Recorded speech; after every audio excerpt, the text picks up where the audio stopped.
կնշեք ինչ գործի շրջանակներում էր, ինչ է կատարվում։ Ժորժ ջան, տեսեք, ուրեմն նախաձեռնվել է քրեական վարույթ չարամտորեն հարկերից խուսափելու եւ փողերի լվացման համար։ Քրեական վարույթը նախաձեռնվել է դեռևս 2025 թվականի հոկտեմբերի 8-ին։ Համենայն դեպս հաղորդում այդ ժամանակ է ներկայացվել, ամսինին արդեն քրեական վարույթը նախաձեռնվել է։ Իսկ ֆիքսենք, որ քրեական վարույթը նախաձեռնելուց հետո միայն 4 ամիս անց որոշել են համապատասխան խուզարկություններ կատարել։ Գործի փաստական հանգամանքները վերաբերում են հետևյալը. նախաքննական գաղտնիքը հրապարակելու տեսանկյունից, որպեսզի նման խնդիր մենք չունենանք, որոշակի փաստական հանգամանքներ ներկայացնեն, որպեսզի նաև հանրության համար որոշակի լինի, թե ինչ է տեղի ունենում եւ ինչ գործի հետ գործ ունենք։ Ուրեմն փողերի լվացման եւ հարկերից խուսափելու հետ կապված գործը վերաբերում է հետևյալին, որ Իզմիրյան բժշկական կենտրոնը 2015 թվականից 25 թվականները իր կարիքների համար ձեռք է բերել ապրանքներ, բժշկական պարագաներ, իբրև Հայաստանյան Սուրբ Առաքելական եկեղեցու հետ փոխկապակցված հոգևորականների հետ փոխկապակցված ընկերություններից ավելի բարձր գնով, չնայած որ ուներ իբրև հնարավորություն ավելի նվազ գնով ձեռք բերել այդ պարագաները, տվյալ պարագան ուղղակի անմիջապես ներմուծող եւ արտադրող ընկերություններից, այդ կերպ իբրև նաեւ դրանով թույլ է տվել, որպեսզի այդ ընկերությունները,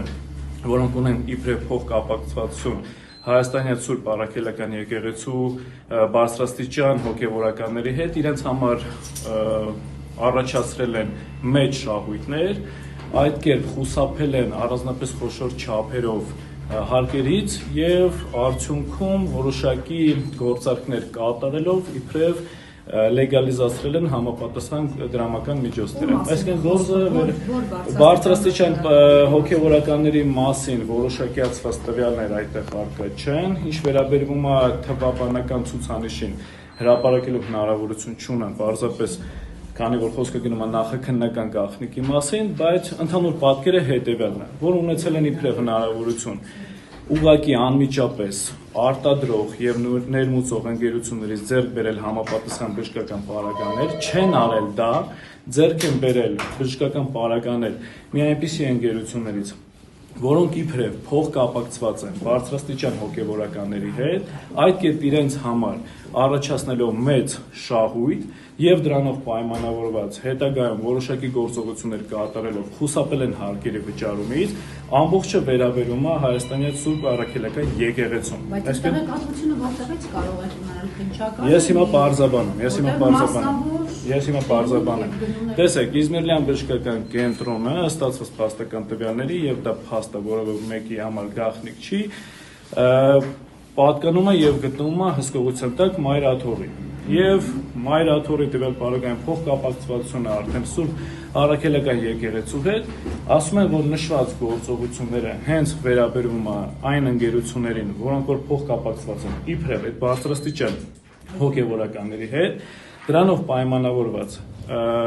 խուսափում է եղել չարամտորեն հարկերի վճարումից եւ դրա արդյունքում հաջորդիվ գործողություններով, այսինքն գործարկային գործողություններով իբրև լեգալիզացրել են համապատասխան դրամական միջոցներ։ Եզրահանգել, որ սա ուղղակի եկեղեցու դեմ արշավի շրջանակներում իրականացվող գործողություններ են։ Կարծում եմ դա գաղտնիք չի։ Ես ինչպես արդեն նկատեցիք իմ խոսքի նախաբանի մեջ նշեցի հետեւյալը, որ քրեական վարույթը նախաձեռնվել է հոկտեմբերի 9-ին։ Հոկտեմբերի 9-ից հետո այս ժամանակահատվածը, եթե մենք հաշվում ենք, խոսքը վերաբերում է այս խուզարկության քննչական գործողության կատարմանը 4 ամիս անց։ Հիմա եկեք պատկերացնենք մի իրավիճակ, ինչպես կարող է հոկտեմբերի 9-ին 4 ամիս առաջ նախաձեռնվել քրեական վարույթ, եւ եթե ստացել են փաստական տվյալներ, որ Իզմիրյան բժշկական կենտրոնի տնօրենի աշխատասենյակում կարող են պահվել ինչ-որ առարկաներ, ինչ-որ իրեր, որոնք որ կփաստեն վարույթի նախաձեռնման որպես այդպիսի ելակետները, սակայն այդ գործողությունները չկատարեն հրատապ կարգով, այն դեպքում, երբ որ դա հրատապ կատարվող քննչական գործողություն է, այսինքն այնպես չի, որ քրեական վարույթը կարող են նախաձեռնել եւ 4 ամիս անց իրավական ողջամտության մեջ ներողություն, իրավական ողջամտության մեջ կարող է տեղավորվել, որ 4 ամիս անց նոր գան քննչական գործողություն խուզարկությունը կատարեն։ Ավելին ասեմ ձեզ, Մենք երբ որ ուսումնասիրեցինք խուզարկության որոշումը, այդտեղ հստակ նշված է, որ դատարանը թույլատրել է վերցնել խուզարկության արդյունքում հաշվապահական, վճարը հաշվարկային փաստաթղթեր, այլ նյութեր, եւ տվյալ պարագայում փակագծերի մեջ նույնիսկ բացահայտված է, թե այլ նյութեր ինչ է հասկացվում, այսինքն նետա համապատասխան սևագրեր, այլ փաստաթղթեր, որոնք որ կվերաբերեն, կրկնում եմ, այդ հաշվապահական եւ հաշվարկային որոշակի փաստաթղթերին, որովը այդ նշման մեջ որևէ այլ նշում չկա, որ օրինակ դրանից դուրս, այդ սահմանից դուրս որևէ առարկա, որևէ փաստաթուղթ կարող է վերցվել։ Հիմա հանրությանը հայտնենք, որ բացի որոշակի փաստաթղթերից Արմեն Չարչյանի աշխատասենյակից վերցվել են նաև գումարներ, որոնք որ խուզարկության որոշմամբ առհասարակ որևէ նշում չկա, որ գումարներ վերցնելու վարույթ իրականացնող մարմինը որևէ իրավասությունը կամ հնարավորություն է ունեցել։ Այդ որոշման մեջ այդ փաստաթղթերից թույլատրվել է նաև վերցնել որոշակի էլեկտրոնային կրիչներ, էլեկտրոնիկայի հետ կապված որոշակի գադջետներ, բայց որևէ նշում առայն, որ այդտեղ հնարավորություն կա քննիչի համար վերցնել գումարային ինչ-որ միավորներ, իսկ գումարը գործարքի համար այսօր գումար է առավել, ճիշտ եմ հասկանում։ 15-ից 25 թվականների հետ կապված, այո, բայց մի բան նշեմ, ներողություն եմ խնդրում, հեսա կպատասխանեմ ձեր հարցին, բայց եւս մեկ անգամ ֆիքսենք, խոսքը վերաբերում է բացառապես հաշվապահական փաստաթղթերին, որոնք որ կապված են հարկային փաստաթղթերի հետ կապված, եւ նաեւ այլ փաստաթղթեր, որոնք որ էլի վերաբերում են հարկային հաշվապահական փաստաթղթերին, որովը նշում գումարային միավորի, ինչ որ գույքային միավորների մասին առհասարակ խոսք չի գտնում։ Դա միակ անգամյա գործարք է, թե բարբերաբար բնույթ է կրել, բարբերական, եւ որ թվերին այդ գործարքը արվել, որը իբր խնդրո առարկա է ընկալվել։ Ինչպես արդեն նշեցի, 2015 թվականից մինչև 2025 թվականների ընթացքում որոշակի ընկերությունների հետ կապված, եւս այդ ընկերությունների անվանումները չեմ կարող բացահայտել, այդ ընկերություններին, որոնք մեկը չեն, երկուսը չեն, երեքը չեն, բազմաթիվ ընկերությունների հետ կապված կատարվել են գործարքների իմաստը վերաբերում է նրան, որ ձեռք են բերել համապատասխան բժշկական պարագաներ, որոնք իբրև կարող էր Իզմիրլյան բժշկական կենտրոնը ավելի էժան գնով ձեռք բերել անմիջապես ներմուծողից կամ արտադրողից եւ իբրև ձեռք են բերել բարձրաստիճան հոգևորականների հետ փոխկապակցված ընկերություններից։ Պարոն Ալեքսանդր, բարույթը ինչ է իրենց ենթադրում եւ այսօր սրանով ավարտվելու է այս process-ը։ Տեսեք, ներկայապայեն այս քննչական գործողությունից զատ այլ վարույթային կամ քննչական գործողությունների վերաբերյալ որոշակիություն չկա։ Ամենայն դեպս, եթե նման գործողություններ պլանավորվում են կատարեն, վարույթ իրականացնող մարմինը մեզ դրա մասին կհայտնի։ Բայց ես ոնց հասկանում եմ,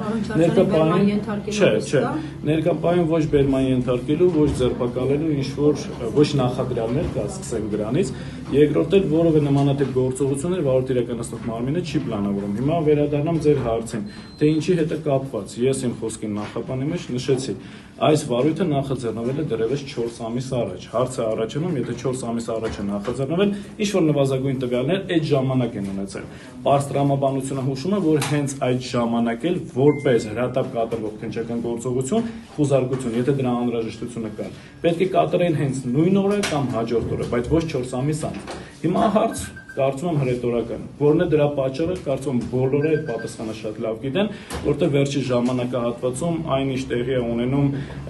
եկեղեցու շուրջ եւ մասնավորապես վեհապարի շուրջ, ես կարծում եմ բոլոր պատասխանները այս հարցի։ Այո։ Պարոն Ալեքսանդր, 4 ամիս առաջ եկացում նախաձեռնվել է վարույթը, որոնց Չարչյանը հրավիրվել է հարցաքննության։ Բացարձակ մենք այս վարույթի գոյության մասին իմացել ենք այսօր, իմացել ենք այս վարույթային քննչական գործողության կատարման շրջանակներում մինչ այս պահը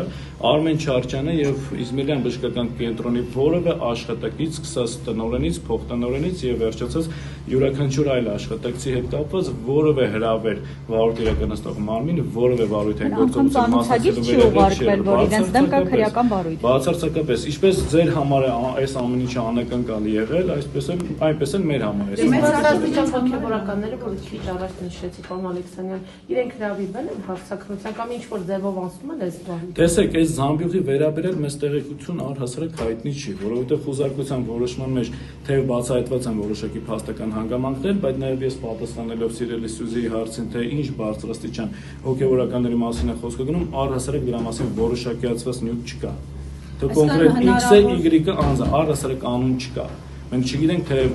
բարձրաստիճան հոգևորականը ով է կոնկրետ կամ ովքեր են, եթե իրանք մեկից ավել են եւ առհասարակ փոխկապակցվածություն ունեն թե ոչ։ Ես վստահ եմ, որ չունեն, բայց ավելին ձեզ ասեմ,